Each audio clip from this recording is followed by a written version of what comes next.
the 600-year-old bank that controls the world's gold. It outlived kings, sparked wars, and today it may control the world's wealth without you even knowing its name.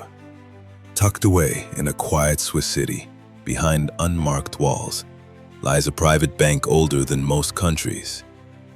No social media, no ads. Yet its fingerprints are on global wars, collapsed economies, and royal fortunes. This is the hidden power behind gold, behind banks, behind history. Let's go back to the 15th century. While kings ruled by divine right and the church claimed heaven, a quiet revolution was happening in the counting houses of Europe. The Fuggers, the Medicis, and later the Rothschilds. These names didn't just fund nations. They owned debt. They owned influence. And unlike kings, their power wasn't inherited. It was calculated. They built networks across borders, controlled trade routes, and with every coin loaned, they bought something more valuable than land: trust. Trust backed by gold. One bank would emerge from this lineage with no need for publicity because its clients were kings and governments. It never needed your trust. It already had theirs. Now jump forward to the 20th century. 2 world wars decimated Europe. Nations collapsed. But gold? Gold was safe. Why? Because it had already been moved to neutral Switzerland.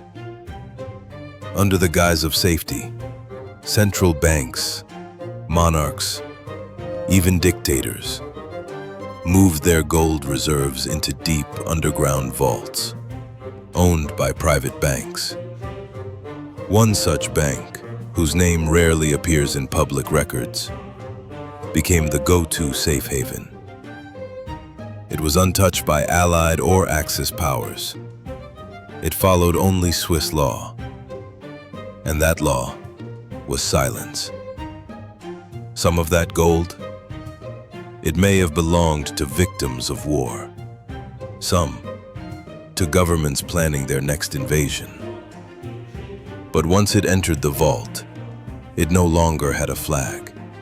It belonged to the system, not to people.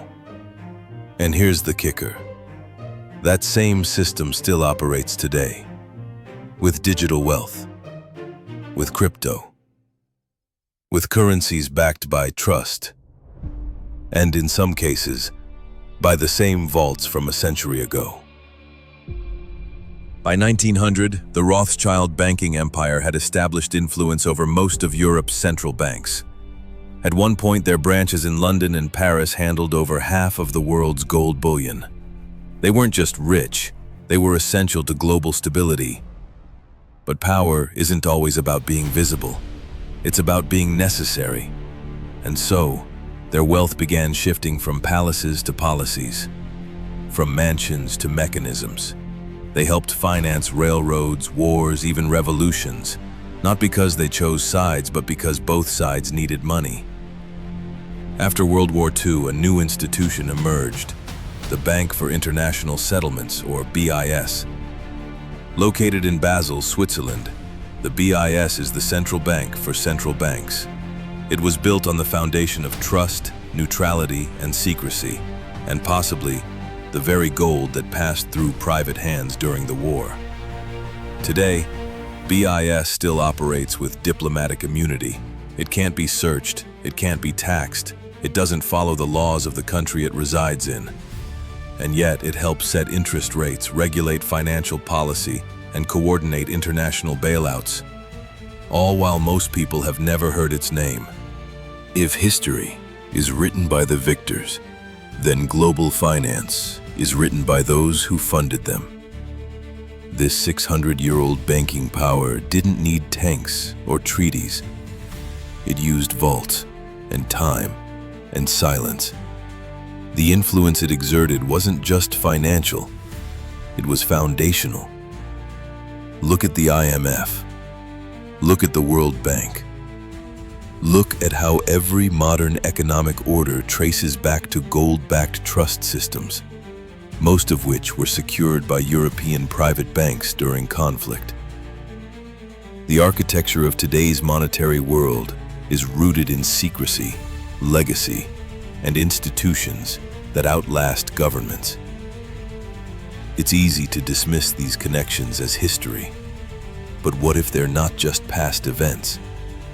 What if the mechanisms still exist, quietly influencing everything from currency values to bailouts to economic collapses? Because while names have changed, structures haven't. The gold is still there. The secrecy is still there. And so is the power. Ask yourself, why do the richest nations in the world keep sending their reserves to the same country that sat out both world wars? Why do they still use the same vaults under the same mountain, guarded by the same silence? Maybe this bank isn't a villain. Maybe it's a necessity. Or maybe, just maybe, it's the ghostwriter of global history.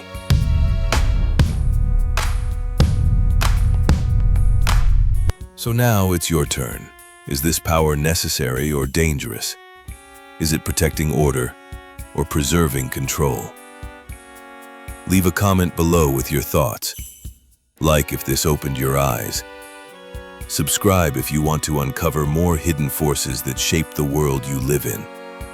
Because this is just the beginning.